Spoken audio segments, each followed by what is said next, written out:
So the first thing that you want to grab is a 16-ounce bag of black beans, your crock pot, a little bit of salt, and something to clean your beans in. You want to dump your beans in and clean them thoroughly, rinsing them, looking for any discolored pieces of beans, and just getting away all of the dirt that may have happened while things were packaged, and just get them nice and rinsed. Next, you want to grab your crock pot, put the beans in there, and cover with water. I put about a tablespoon of salt over the top and soak them overnight. I won't be adding any more salt, so that's perfect. I soak them overnight for about 8 hours.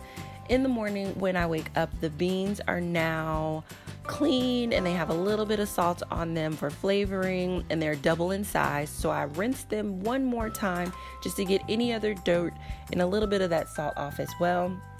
So once I rinse a little bit of the salt off my beans, I thoroughly clean my crock pot.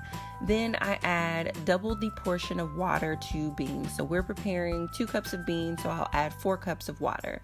Then you want to add your seasoning, 3 to 4 bay leaves, a tablespoon of adobo, 1/2 tablespoon of smoked paprika, and pepper to taste. I like things spicy, so my cooking beans get a little bit spicy, and I do apologize, my camera stopped recording when I was adding the seasonings.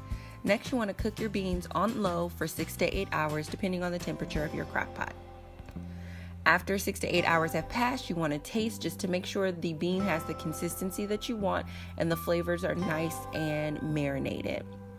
This tastes amazing. I cannot wait to prepare these beans.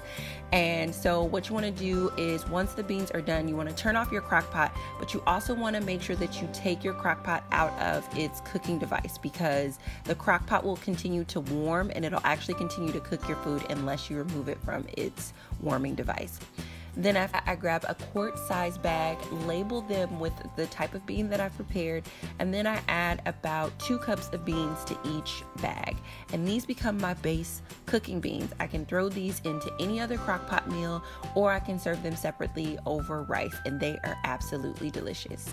And that's it, guys. That's how I make my cheap, easy, healthy crock pot cooking beans. I love to throw these beans in so many different recipes, and I can't wait to share them with you all.